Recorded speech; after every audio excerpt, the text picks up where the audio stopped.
क़ौमी टीम जे स्क्वाड में तब्दीली कई वई आहे।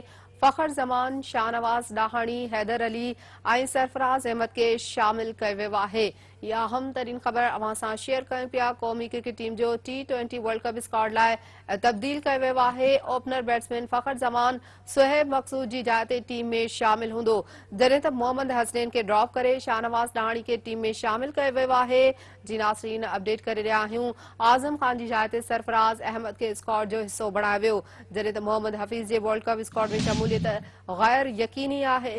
अहम ख़बर अवां सां शेयर कयूं पिया त T20 वर्ल्ड कप लाइ क़ौमी टीम जे स्क्वाड में तब्दीली कई वई आहे।